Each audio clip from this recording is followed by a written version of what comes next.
Well, here's where I get in trouble.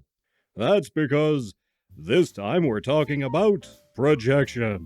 But not the projection of this film onto a movie screen. No, this is a different kind of projection.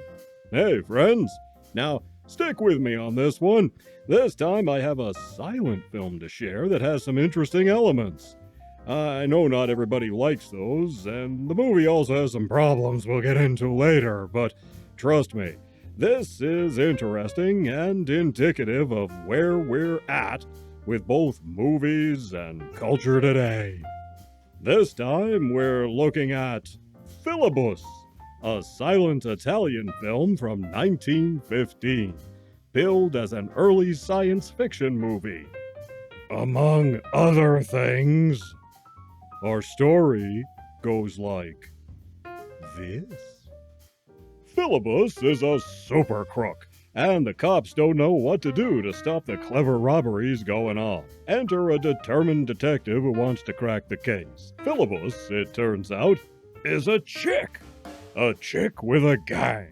And an airship she uses to pull off her clever capers. She also employs a knockout gas. Of course, all of her capers depend on nobody looking up, ever, because then they'd see her airship, but apparently nobody in Italy looks up at the sky. Anyway, over the course of the film, Filibus and the detective try to outwit each other, Filibus usually gaining the upper hand. Using her masterful skill at disguise, she even infiltrates the detective's inner circle by staging a kidnapping of his sister, then coming to her rescue disguised as a man, winning the sister's trust and affection. In this way, Filibus gets to hang out at the detective's home and learn his plans in advance. Can the detective stop this super crook? And why does this airship have, no safety railings on it? Was it designed by the Empire or what? I know I'd tumble over pretty easily. Where's health and safety when you need them? Filibus was called out for ripping off the more famous Fantomas series of films about another super crook thwarting the efforts of the police. And it's true, there are similarities, including an opening montage showing the characters' clever disguises they appear in over the course of the movie. Fantomas uses the art of disguise and clever tricks to outwit the police and pull off clever caper after clever caper. Unlike Filibus, however, Fantomas cheerfully killed people to further his aims. Filibus is happy just to temporarily incapacitate a victim. But yeah, there is a knockoff element here, can't be denied. There were apparently hopes of Filibus becoming a running series of films just like Fantomas, and that could have been cool, but World War I put an end to any such dreams the filmmakers may have had. Sadly, Filibus has never returned. Now, the real problem we have with this picture has nothing to do with the picture itself. Sure, it's a bit dry, it's a silent film, and the special effects are very dated by today's standards, and so on. But that's not the problem with the picture. No, the problem with Filibus is projection. That is, modern-day projection. This restoration has been vaguely promoted as being some kind of early depiction of feminism, transgender people, or lesbianism. None of which, it turns out, is really true. The reasoning for this is that Filibus disguises herself as a man in the picture, and in that disguise, she flirts with the hero's sister. But is that lesbotic? Do they get all romantic? Do they have hot makeouts? Well, you'd sure think so. I'm sure the Twitter kids are getting all excited, but what's actually in the film?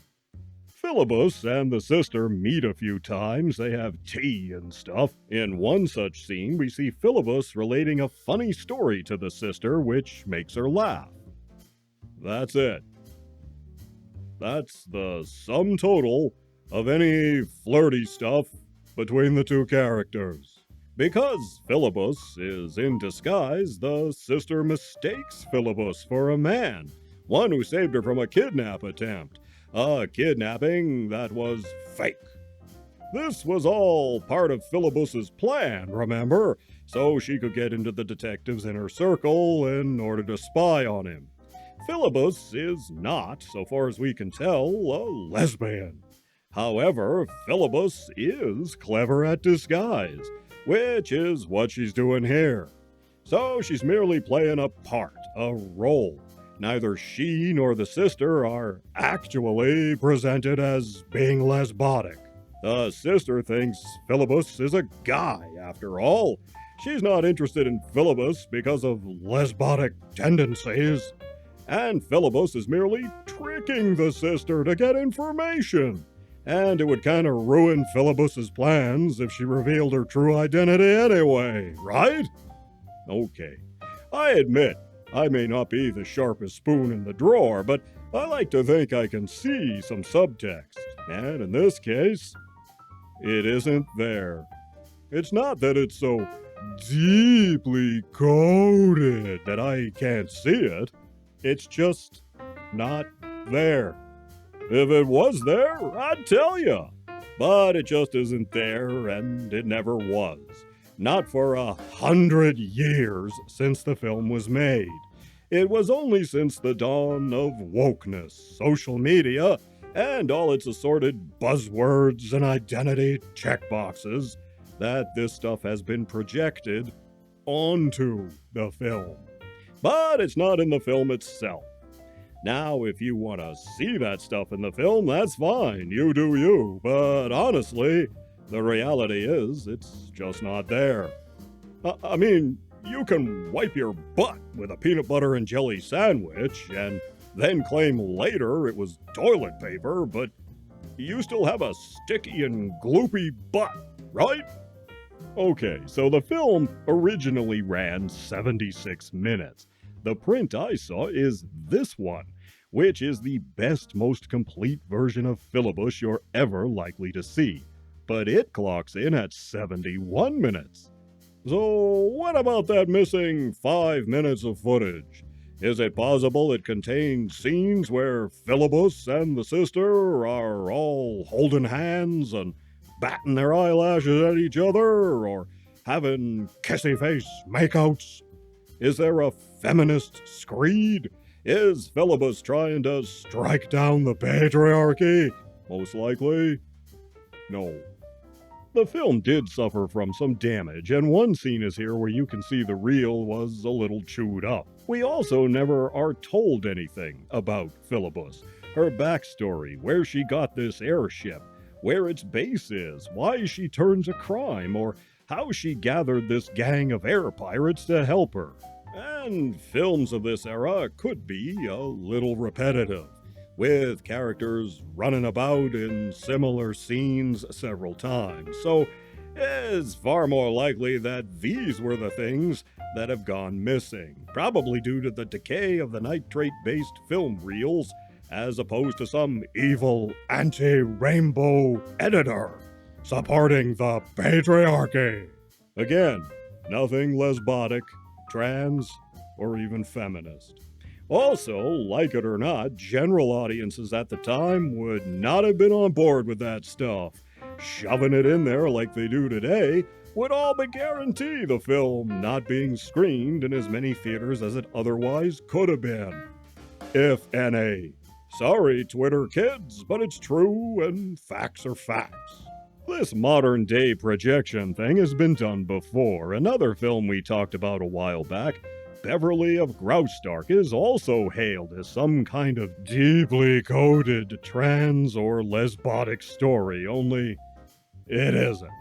Just like with Filibus, the main character there wears what was called at the time male costume, temporarily, to help out her brother.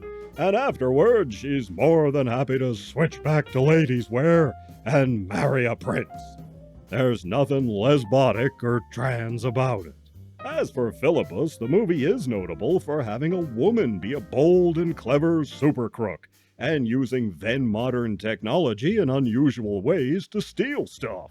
So there's that. It is something to celebrate, but that doesn't make it lesbotic, trans, or feminist.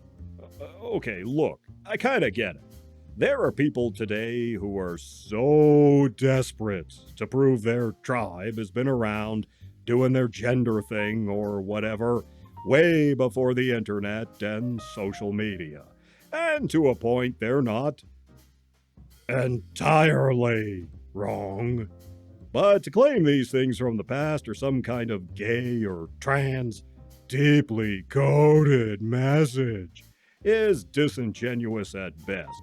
More likely, it's flat out lying, and a distortion of history, truth, and fact. Just like claiming something from the past is anti-this, that, or the other, based on the social trends of the modern day.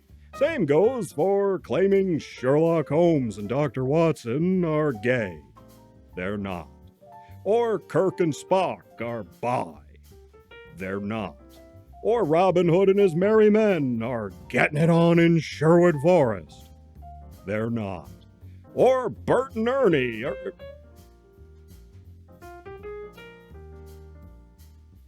Well, okay, maybe that one. The point is, all of this is projection onto things that never had the stuff in them in the first place. Projection like this generally fails because it's almost always patently obvious what's there and what isn't in a film or a book or a TV episode or a painting or a song or anything else from the past. In other words, Twitter kids, you're not helping your cause. You just look dopey and desperate for validation. But hey, on the plus side, if there is one, these films have been saved from obscurity and brought into the digital age so we can all enjoy them. The people who love silent film, and I'm one of them, want the studios to save and restore as many of the remaining silent films as they can, but to do that, they gotta be savvy with their marketing to get the money to restore these films. If that means calling this one sci-fi or claiming a movie as some kind of nascent lesbotic or transgender message from 1915, well, that's what you do to sell copies. If it works, great. How many copies it will sell versus how many copies people won't buy because of the marketing, well, the jury is still out. As a fan of the silent era, I'm just happy to have the restored films. I'm giving Filibus 2.5 paws up. Part of that score is for the excellent restoration work. True, Filibus is a bit dry and derivative of Fantomas, but it's also a fascinating artifact and showcases a bit of near-future super science from 1915, presaging other, more famous characters that came later. Despite the marketing, it's not really feminist, trans, or lesbotic. I don't know that I'd call it sci-fi either, but it is worth screening at least once in your life, and the Blu-ray has a bunch of extras. Hey, you take care of yourselves, and I'll see you in the next one.